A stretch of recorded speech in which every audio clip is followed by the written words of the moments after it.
Hello guys, welcome to my YouTube channel. ഇന്ന് December 31. എല്ലാവരും new year ഈവിൻ്റെ ഒക്കെ party ആഘോഷങ്ങളൊക്കെ ആയിട്ട് തിരക്കിലൊക്കെ ഇങ്ങനെ ഇരിക്കണമായിരിക്കും. എനിക്ക് അങ്ങനെ വലിയ തിരക്കൊന്നുമില്ല കേട്ടോ. എനിക്ക് സാധാരണ ഡേ പോലെ ആയിട്ടാണ് തോന്നിയതല്ല ആണ്. അപ്പോൾ വേറെ പ്ലാനിങ് ഒന്നും ഇല്ല. അപ്പോൾ ഞാൻ യൂഷ്വലി ഓഫീസ് കഴിഞ്ഞ് വീട്ടിൽ വന്നു. 8 o'clock ആയപ്പോൾ തന്നെ എൻ്റെ ഡിന്നറെല്ലാം കഴിഞ്ഞു. പിന്നെ പിള്ളേർ രീതിയിൽ അവിടെ കളിച്ചുകൊണ്ടിരിക്കുകയാണ്. കഴിച്ച് കഴിഞ്ഞ് ഞാൻ പാത്രങ്ങളൊക്കെ കഴുകി വെക്കുകയാണ്. അപ്പോൾ അത് കഴിഞ്ഞ് നെക്സ്റ്റ് ഡേ ഉള്ള ബ്രേക്ക്ഫാസ്റ്റിൻ്റെ കാര്യങ്ങളൊക്കെ പ്രിപ്പയർ ചെയ്യാം കേട്ടോ. ഞാൻ എല്ലാം തലേന്ന് തന്നെ റെഡിയാക്കി വെക്കും. കാരണം എന്താണെന്ന് വെച്ചാൽ മോളെപ്പോഴും ഈ സ്കൂളിൽ രാവിലെ ഒരു 7-7:30 ആകുമ്പോൾ തന്നെ പോവുക. അപ്പോൾ അങ്ങനെ നേരത്തെ തന്നെ എനിക്ക് കുക്ക് ചെയ്ത് വെച്ചങ്ങ് ശീലിച്ചുകൊണ്ട് അവധിയുള്ള ദിവസങ്ങളും ഞാൻ അങ്ങനെ തന്നെ ചെയ്യാറുള്ളത്. അപ്പോൾ നെക്സ്റ്റ് ഡേ ഉള്ള ബ്രേക്ക്ഫാസ്റ്റിൻ്റെ കാര്യങ്ങളൊക്കെ പ്രിപ്പയർ ചെയ്ത് വെക്കുവാണ്. ഹസ്ബൻഡ് വർക്ക് ചെയ്യുന്ന ഒരു ഓട്ടോമൊബൈൽ ഫേമിലായതുകൊണ്ട് അവർക്ക് ക്ലോസിങ്ങിലൊക്കെ അവർ ലേറ്റായിട്ടാണ് വീട്ടിൽ വരുന്നത്. അത് ഡിസംബർ 31 ആയിക്കോട്ടെ, ഏത് മാസം ആയിക്കോട്ടെ, വരുമ്പോൾ ലേറ്റ് ആവാറുണ്ട്. അപ്പോൾ അതുകൊണ്ട് ഇതുവരെ ഞങ്ങൾ ന്യൂ ഇയർ ഒരുമിച്ച് ആഘോഷിച്ചിട്ടും കൂടിയില്ല കേട്ടോ. അപ്പോൾ ഞാൻ പതിവ് പോലെ എൻ്റെ കാര്യങ്ങളൊക്കെ ചെയ്തു. അപ്പോൾ ചെയ്യുന്ന ഇടയിൽ ഞാൻ വിചാരിച്ചു ഇച്ചിരി വൈൻ കുടിച്ചൊന്ന് ന്യൂ ഇയറിൻ്റെ ഒരു കുഞ്ഞൊരു വൈബ് അങ്ങ് സെറ്റ് ചെയ്യാമെന്ന് വിചാരിച്ചു. അപ്പോൾ വൈനൊക്കെ കുടിച്ച് അവിടെ ഇരിക്കുമ്പോൾ ഞാൻ ജസ്റ്റ് ഒന്നും കൂടി ഹസ്ബൻഡൊന്ന് വിളിച്ച് നോക്കി, ഇനി എങ്ങാനും ബിരിയാണി കൊടുത്താലും നേരത്തെ വരുമോ എന്ന് നോക്കി. അപ്പോൾ ഹസ്ബൻഡ് പറഞ്ഞു ഇല്ല, വരാൻ ചാൻസ് ഇല്ല, ഞാൻ ഇറങ്ങിയിട്ടില്ല എന്നൊക്കെ ഇങ്ങനെ പറഞ്ഞു എന്നോട്. അപ്പോൾ ഞാൻ പിന്നെ അതങ്ങ് ഞാനങ്ങ് മൈൻഡ് ചെയ്യാൻ നിന്നില്ല. പിന്നെ ഞാനങ്ങ് കുക്കിങ്ങിലൊക്കെ അങ്ങ് ബിസിയായി. നാളെ കുക്ക് ചെയ്യാനുള്ള നാളെ കൊണ്ടുപോകാനുള്ള കാര്യങ്ങളൊക്കെ പ്രിപ്പയർ ചെയ്തൊക്കെ വെക്കുമായിരുന്നു. അപ്പോഴത്തേക്ക് നോക്കിയപ്പോൾ ഹസ്ബൻഡ് വന്നു. 9:30 ആൾ വന്നു. അപ്പോൾ ആൾ പറഞ്ഞു നിങ്ങളൊക്കെ വേഗം റെഡി ആവും, നമുക്ക് പുറത്ത് പോയി ഡിന്നർ കഴിക്കാമെന്ന് പറഞ്ഞു. അത് കഴിഞ്ഞിട്ട് നമുക്ക് വേറെ എവിടെയും പോകാമെന്ന് പറഞ്ഞു. പക്ഷേ അൺഫോർച്ചുനേറ്റ്ലി ഞാനും എൻ്റെ മോളും, അതായത് മൂത്ത മോളും കൂടി ഡിന്നർ അങ്ങ് കഴിച്ചു പോയി. അപ്പോൾ പറഞ്ഞു സാരില്ല, നമുക്ക് പുറത്ത് പോയിട്ട് ചുമ്മാ ഒന്നും കൂടി എന്തെങ്കിലുമൊക്കെ ലൈറ്റായിട്ട് കഴിക്കാമെന്ന് പറഞ്ഞു. അപ്പം നമ്മളിവിടെ കലൂർ കത്രിക്കടവ് റോഡിൽ, അതായത് തമ്മനത്ത് നിന്ന് കലൂർ കത്രിക്കടവ് റോഡിൽ പോകുമ്പോൾ ഒരു TNT എന്ന് പറഞ്ഞിട്ടൊരു ഹോട്ടലിലാണ് പോയത്. ക്ലബ് ഷവായിൻ്റെ അടുത്തായിട്ടൊക്കെ വരും. എൻ്റെ ഇപ്പോൾ ഒരു രക്ഷയിൽ എല്ലാ ഹോട്ടലും ഭയങ്കര തിരക്കാട്ടോ. ഇവിടെയാണ് പിന്നെ ഞങ്ങൾക്ക് കാർ പാർക്ക് ചെയ്യാനും ഇരിക്കാനൊരു സീറ്റ് കിട്ടിയത്. അപ്പോൾ അതുകൊണ്ട് ഞങ്ങൾ ഇവിടെ അങ്ങ് ഇവിടെ കയറിയിട്ട് ഇവിടെ എല്ലാവരും ഷവായാണ് ഓർഡർ ചെയ്തത്. ഞാനൊന്നും കഴിച്ചൊന്നുമില്ല.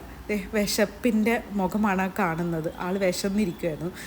ഞാൻ ജസ്റ്റ് ഈ ഒരു മൊജിറ്റോ ആണ് കുടിച്ചത്. ബാക്കി എല്ലാവരും ഷവായും റുമാലി റൂട്ടി കുബൂസ് ഇതൊക്കെയാണ് കഴിച്ചത്. അപ്പോൾ ഇവരെല്ലാവരും കഴിക്കണ സമയത്ത് ഞാൻ ജ്യൂസൊക്കെ കുടിച്ച് അങ്ങ് സെറ്റ് ആവുകയാണ്. അപ്പോൾ മോക്ക് ഞാൻ വാരി കൊടുക്കുക കേട്ടോ. അപ്പോൾ അവൾ കഴിക്കാമെന്ന് പറഞ്ഞു. പക്ഷേ എന്നാലും ഞാൻ വാരി കൊടുത്തില്ലെങ്കിൽ 12 മണിയായാലും അവിടെ നിന്ന് ഞങ്ങൾ എഴുന്നേക്കില്ല. അപ്പോൾ അതുകൊണ്ട് ഞാൻ ഇടയ്ക്കിടയ്ക്ക് വാരി കൊടുത്തുകൊണ്ടിരിക്കുമായിരുന്നു.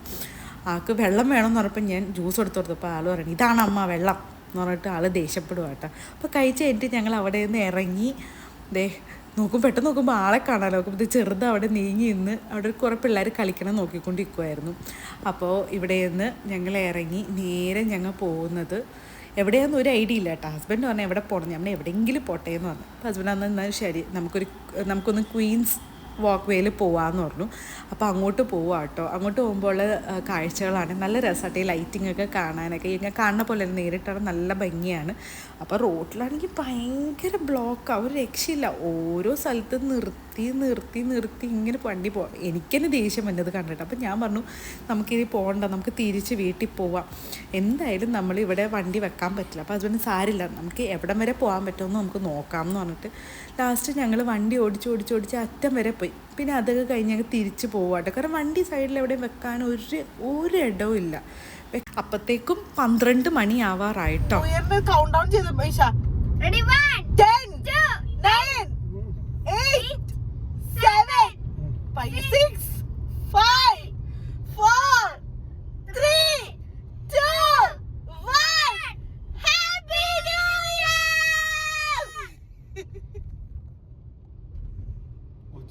അപ്പോൾ അങ്ങനെ ന്യൂ ഇയർ എല്ലാം കഴിഞ്ഞു. സെലിബ്രേഷൻ കാറിൻ്റെ ഉള്ളിൽ തന്നെ തീർത്തു. പക്ഷെ കുഴപ്പമില്ല, നമ്മളെല്ലാവരും കൂടി ഉണ്ടായ ഒരു ന്യൂ ഇയർ ആണല്ലോ. ഇതുവരെ ന്യൂ ഇയർ ഞങ്ങൾ ഒരുമിച്ച് ആഘോഷിച്ചിട്ടില്ല കേട്ടോ. അപ്പോൾ അങ്ങനെ ഞങ്ങൾ ന്യൂ ഇയറൊക്കെ ആഘോഷിച്ച് തിരിച്ച് വീട്ടിൽ പോവാം. അപ്പോൾ തിരിച്ച് വീട്ടിൽ പോകുന്ന സമയത്ത് കുറേ ഇങ്ങനെ പടക്കമൊക്കെ പൊട്ടിക്കുന്നുണ്ടായിരുന്നു കേട്ടോ. അപ്പോൾ അതൊക്കെ കണ്ട് പാട്ടൊക്കെ വെച്ച് ഞങ്ങൾ ഫാമിലി മാത്രമായിട്ട് അങ്ങ് പോവുകയാണേ. എന്താ പറയുക, അങ്ങനെ ഒരു വർഷം എന്തൊരു പെട്ടെന്നാളെ പോയത്. അപ്പോൾ പുതിയൊരു വർഷം തുടങ്ങാൻ പോവുകയാണ്. അപ്പോൾ എല്ലാവരും അടിച്ചു പൊളിച്ചെന്ന് വിചാരിക്കുന്നു. അപ്പോൾ എല്ലാവർക്കും ഒന്നും കൂടി ഹാപ്പി ന്യൂ ഇയർ. അപ്പോൾ എല്ലാവരും ന്യൂ ഇയർ തകർത്തെന്ന് വിചാരിക്കുന്നു. ഞങ്ങളും അടിച്ചു പൊളിച്ചു. അതായത് ഒട്ടും പ്ലാൻഡ് ആയിട്ടുള്ളൊരു പരിപാടിയായിരുന്നില്ല. ഹസ്ബൻഡ് ഓഫീസിൽ നിന്ന് വന്നപ്പോൾ പറഞ്ഞത് നമുക്ക് ജസ്റ്റ് ഒന്ന് പുറത്തേക്ക് പോകാമെന്നൊക്കെ പറഞ്ഞു. അപ്പോൾ ഞങ്ങൾ പുറത്ത് പോയി ഡിന്നറെല്ലാം കഴിഞ്ഞു. അപ്പോൾ എല്ലാവരും ന്യൂ ഇയറൊക്കെ അടിച്ചു പൊളിച്ച് ക്ഷീണമായിട്ടിരിക്കണുണ്ടാവും. ഇനി നമുക്കിനി നെക്സ്റ്റ് വീഡിയോയിൽ കാണാം. അപ്പോഴത്തേക്കും ബൈ, സീ യു.